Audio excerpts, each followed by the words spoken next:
I sent you some material. It's not so important. I mean, it's nice to follow along, but it's not so much, the text isn't that long, and I will share it with you. This is in connection, of course, with Lag BaOmer. And we all know that Lag BaOmer, there's two really dimensions to the story. One is that it's the day that the 12,000 pairs of Talmudim, 24,000 students in Rabbi Akiva stopped dying. Or another view is they didn't stop dying. They died throughout the entire period of Pesach and Shavuos, but they died for a total of 33 days. But they didn't die on Shabbos or Rosh Chodesh. So if you subtract from the entire period, so it's 33 days. They died 33 days. That's what happened. But they died throughout the entire period. So we choose Lag BaOmer, the 33rd day, as the day to mark the end of the death. Even though according to the second view, they kept on dying till Shavuos, except they only died 33 days, so this day is designated. The other view is they actually stopped dying on this day, but that doesn't give the day its festive character. It's just an end of a terrible tragedy.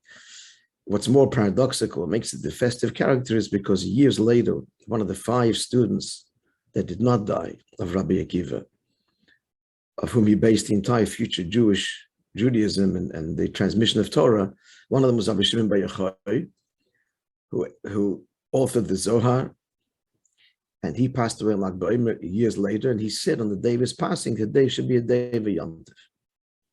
And that's why it has this festive, mystical character, and of course the Miron, they gather to celebrate his passing as he commanded it should be. So as mentioned,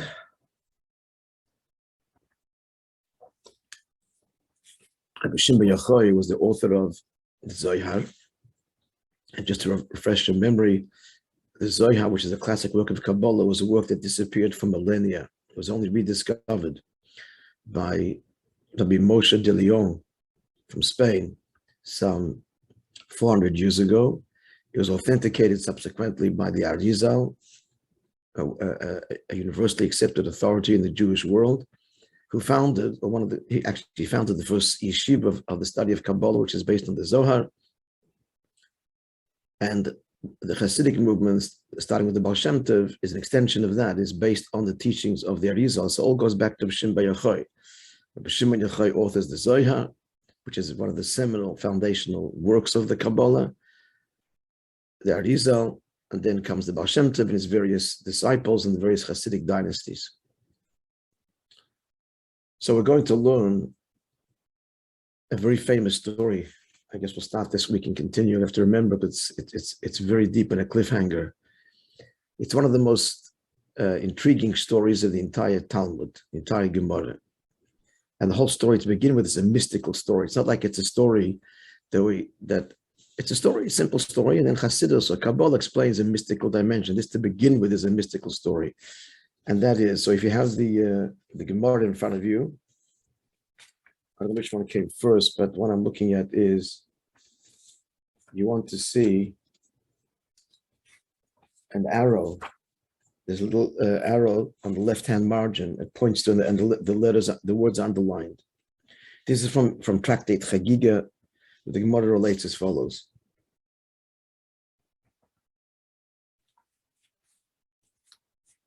Ton Rabbanan HaSages taught, Arbon Nichnasu, 2 verses, Bepardis, Lepardis. It appears also in the Jerusalem Talmud with more detail. 4 people entered to the Pardes. Pardes means literally the orchard.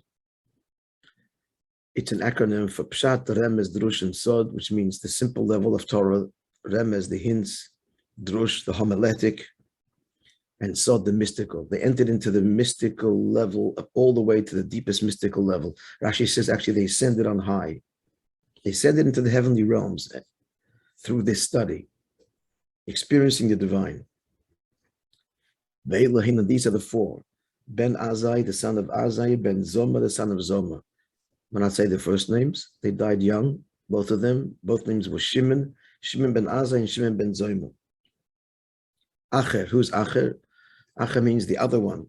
His name was Elisha ben Avuha, and as you can hear, he became an apostate, a heretic, as a result of this experience. And from then on, he's called Acher, the other one.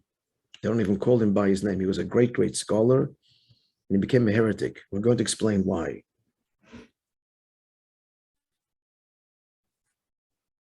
Now, here's the critical part of the story. Before they entered into this mystical journey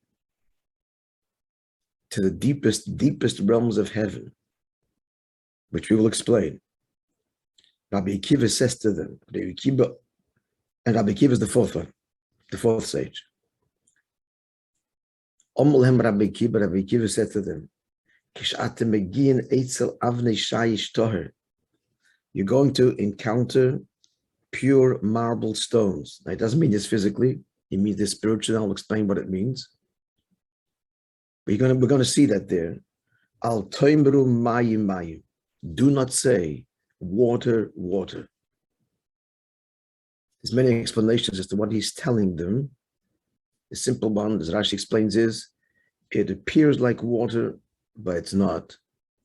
But even that is strange. They're in heaven, it's not physical. What does he mean by that? So the Arizal explains, and I will explain this later, that Rabbi Akiva says the word water twice. Don't say water, water. There are two waters, and I'll explain what that means.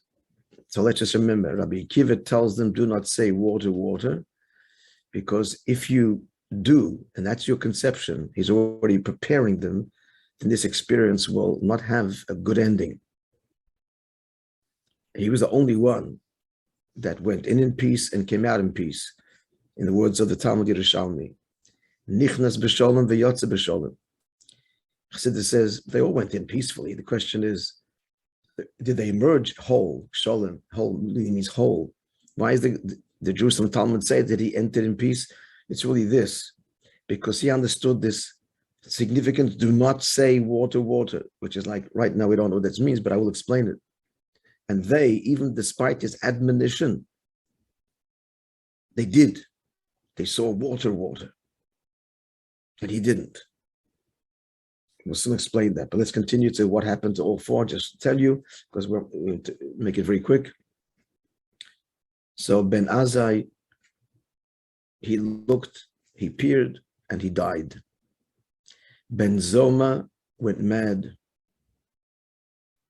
Acher became an apostate, a heretic, and only Rabbi Akiva, as mentioned, entered and exited b'sholem whole. Turn the next page. We're most interested in Acher, the one who became the Apikoros.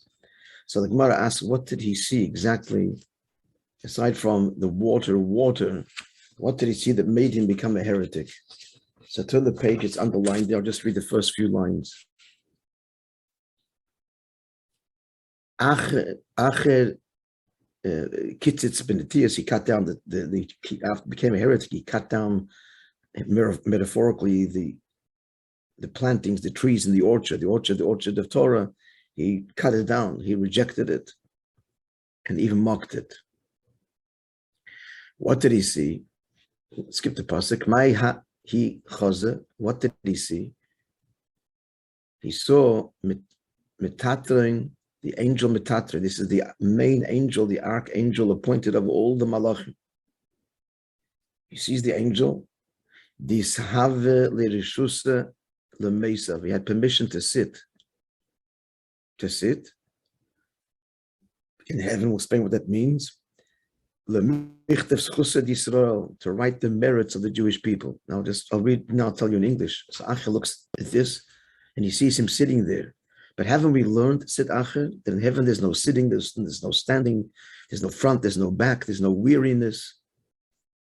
He concluded, if he can sit in the presence of the divine, which expresses a lack of complete humility, if he can sit, that means there's two reshuyos, there's two domains, God, and there's a second divine domain.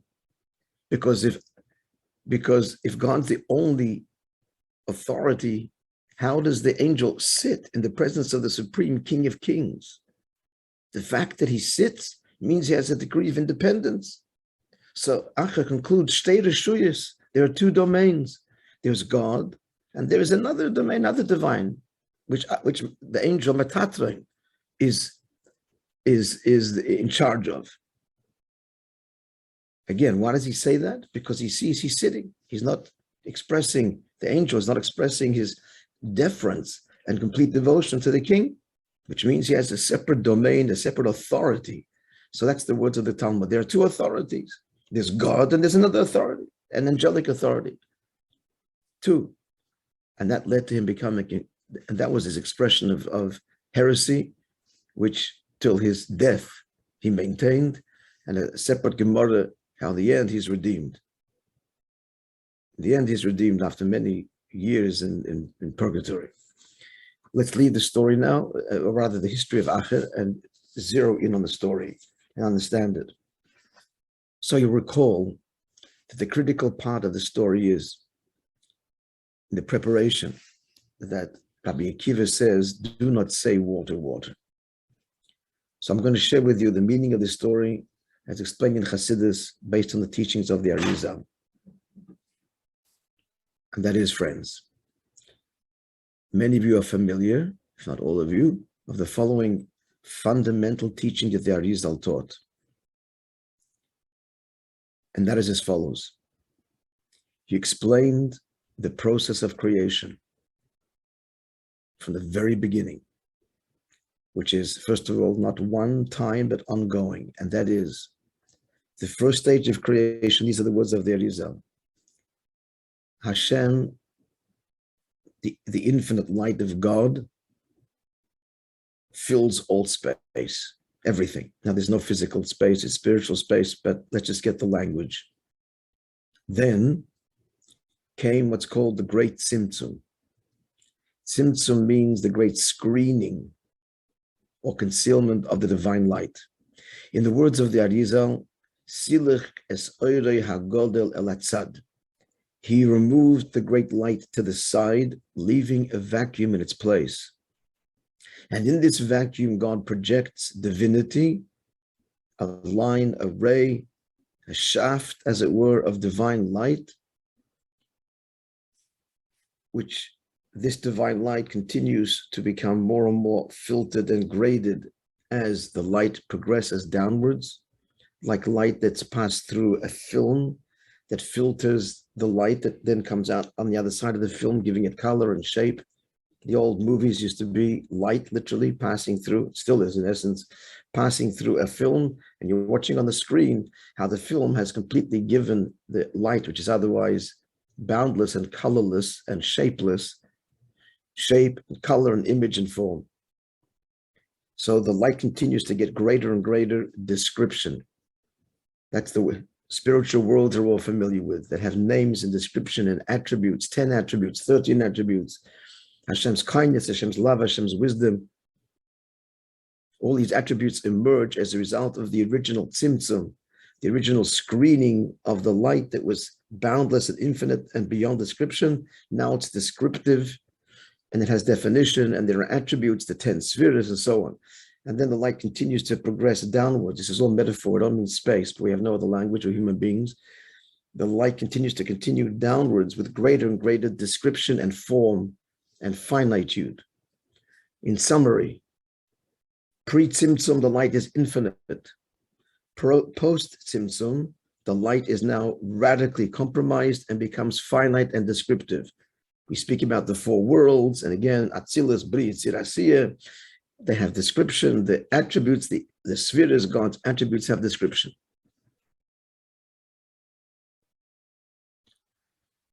Having said that, friends, this is what Rabbi Akiva says when we enter heavenwards. We're going to encounter Avni Shayish Toher. That's his language to describe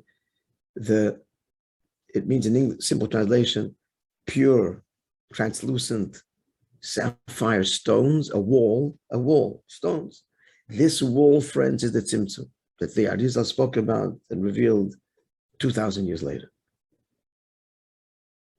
We're going to see, in other words, there's the infinite light that precedes the infinite expression of God, that precedes the Tzimtzum, and then you'll encounter the Tzimtzum. Do not say water, water. Which means, I'm going to give you the essence of the explanation and begin the explanation today and go deeper next week. So bear with me, please. Water is also a symbol of the divine because water is colorless and pure, infinite, beyond all color, purely translucent. Water. Do not say there is one level of water and there's another one, even though is that not so? There's the infinite light and the finite, and they couldn't be further apart. Infinite and finite are incompatible. Boundless and bound, beyond limit, limited, beyond description, descriptive. Don't say. Don't say water, water. There's two levels. Hashem's infinite, that's closer to him. Hashem's finite, descriptive, that's further from him, even though that's the way it appears to you. That's the whole point, as I described earlier. It's a whole chain of worlds descending. I use the word descent. Descent means lower, further from God. Do we not speak about getting closer, ascending the ladder of divinity? That's normal. That's what you see. But Rabbi Akiva says, no. Don't say there's two levels. And you're already getting a sense of where Acher becomes the heretic because he concludes that there is. But we're going to explain exactly what he means. What does Rabbi Akiva mean? Don't say there is. So for that, friends, we'll begin our discussion right now. I sent you a pasuk, a verse. It's a verse in the book of Mishlei, book of Proverbs.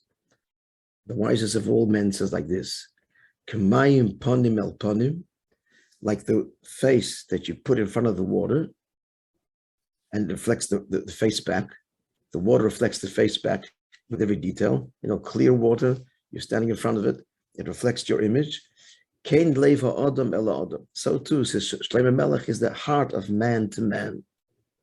Now, it's a simple level, it's a very deep verse. It means if you show love, or the opposite, to another person, it will be reflected back to you. That's the simple meaning. Like the water reflects the face in front of it, the heart of man reflects the heart that is projected. It's a very powerful message, in a relationship. Unless the other person wants out of the relationship, but if it just goes, which often does, it becomes stale. Passion is gone. Yeah, we're married, friends, kind of. Once in a while we meet, The answer is this verse. Anyone, either one, starts to show this incredible love. If not today, tomorrow, it's impossible that the other won't respond back. Unless the person doesn't want. They want out, that's something else. But even then, mind you, I've seen it. They want out because the fire is gone. The answer is you, not work on them, you, me.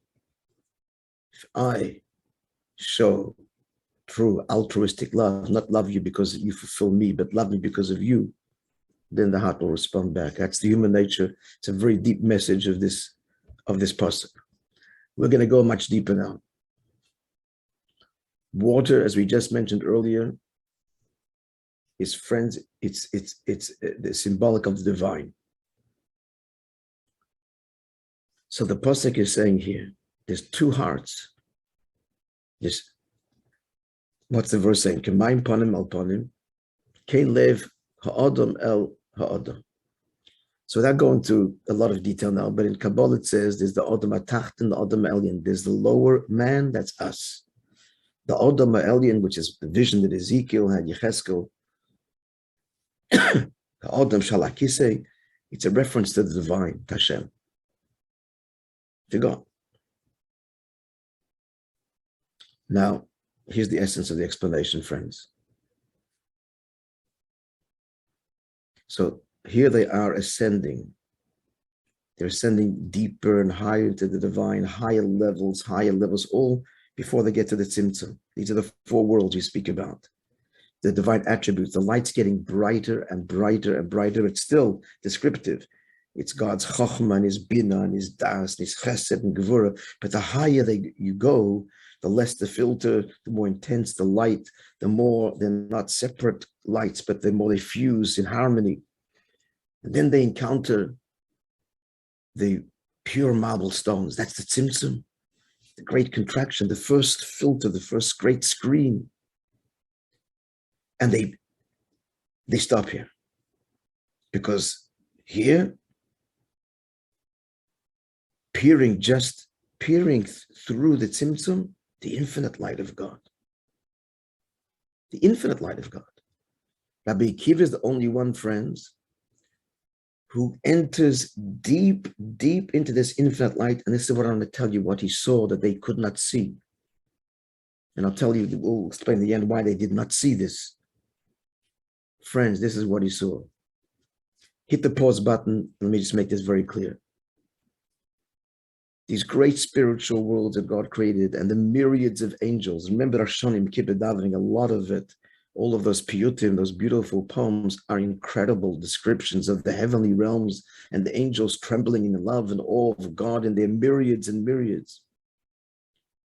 Rabbi Akiva goes, but that's all part of the system. They're just angels. Where Matatron, the archangel, exists and he's writing the merits of the Jewish people, as we read. That's all after the Tzimtzum. Now, friends, all of this whole creation, what's the whole purpose? Let us understand this, friends. When you ask the question, why did God create? There's no answer to why God created. No answer because there's no question. And I'll soon tell you there's a difference between why did he create and what's the purpose. Let me explain. There is no why. Why? Why means time. It wasn't before, you did it. Every question means time. What's it going to lead to? What's the result? That's why. Hashem's totally beyond time. There's no why. Like, why does God exist? There's no answer to why God exists. If there's a reason, then forget God and worship the reason. He is, that's all. Beyond why. Why is a creation that actually exists, like only post-Symptom is there. Why? Because why deals with the finite, with things that change, things that are affected, what's gained, what's lost. But before the Tzimtzum, beyond, there's no why. It's infinite. Why is a very limited part of creation. So there's no answer why God created. He chose to. It's just like asking, why does God exist? No reason. He is because he is. He chose to create. So what's the valid question? Okay, you created. What's your purpose? What's the purpose? And to that, there's levels of answers. And Chassidus gives the deepest answer based on the Kabbalah, which you all know. I'm going to spell it out now. So here's the thing, friends. Once we know what, then we have a million questions. Okay, how does this fit in? How does that fit in? And a million questions and a million answers. And sometimes no answer. What's the purpose of this? It all comes down to, this and history, everything was all explained. The purpose is this, and everything is to fulfill this purpose. And therefore, once you have the purpose within the context of that knowledge, then the question, why does this happening? How does that fit into the purpose? Why do you need a purpose? There's no answer to why you need a purpose. Why you need a kavanah? Why you created? He chose to. Free. It's a free choice. Free means free. Is free of all values and considerations, because there are no values and considerations for God. So what is the purpose, friends? You heard this every time we learn. The purpose, what did he choose? Hashem chose like this. This is what he wants, bottom line. And the neshama, which is a part of him, to send down into a physical body, to fuse with the body, become limited in the body, and to have a relationship with the Yid in this world, in his body. That's what he chose. And that's the purpose. And to make the lowest world, now in order to have the lowest world, you have to have higher worlds. So it has all these higher worlds. Again, a million questions, a million answers, how that all, it's an amazing thing. What Chassidus reveals, this deepest essential purpose. There are other levels of purpose, but the deepest is this. Then everything in existence and history, everything in Torah, everything is all one way or another integral to this purpose. And there's no exception. Sin is part of it, and everything is did b'tachtonim. He wants a home in this world, meaning a relationship with you and I in this world. So listen to what I'm saying now. Rabbi Akiva appears beyond the Tzimtzum. They peered also and got blinded by the light, and we'll soon see the conclusions next week. Each one, what happened. Rabbi Akiva goes deeper. He told them, don't say water, water. Don't say there's two realities. There's the infinite and the finite. What does Rabbi Akiva see? Friends, in the most infinite revelation of God, or the purest water, two metaphors, light and water, he sees an image. An image. This pasuk is saying it, this deep verse in the book of Proverbs. Kamayim panim al panim. Whose image does he see? You and me. He sees it in God's deepest infinite self. Their impression, like the image in the water, does the image change the water? The water is still pure water. The water is not compromised by the image reflected in it, but it's there in all of its detail.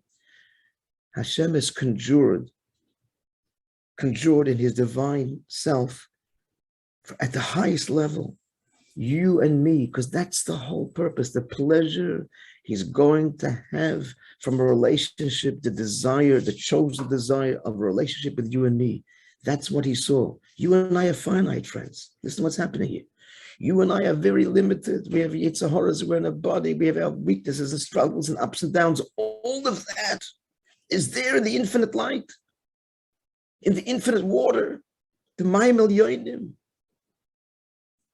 Kemayim Panim El Panim, Kein Lev Adam El Adam. What's Rabbi Akiva saying? That there's not two realities, the infinite and then there's the finite. In the highest infinite revelation, there's you and me there. Doesn't get more finite than that. It's all one. Which means this world isn't further from him, far away. He's invested here. He's present here. That's his whole desire. We'll continue next week, friends. What we're saying is this, just have to have a takeaway here. The takeaway for Shabbos. Even though Hashem designed it this way, that initially, before we come to the realization, before we do Torah mitzvahs, initially, this world is a horrible place for the soul to be in, which is why it doesn't want to be born, come into a physical body and deal with all of the things. He wants to remain in heaven.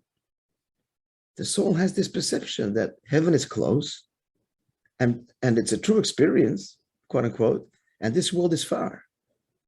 So there's two domains, higher, closer. That's what the symptom does it not? Says Rabbi Akiva, no. Ultimately not. Ultimately not. It's not two waters, high, close, infinite, finite. It's all him, it's all God. And his desire, so why did he make the higher and lower? Because his desire is to be revealed in this low place where initially we don't even know he exists. We could deny him, we could sin, we do. And it's here that he wants to have the deepest, most intimate connection, because our image, our souls, even our bodies are there within him, like the image in the water. Doesn't add to him, he's still him in the deepest way. And so therefore there's no two domains, it's all him. And the way to discover that is only here in this world, because that's where his deepest desire is. That's the overview, friends.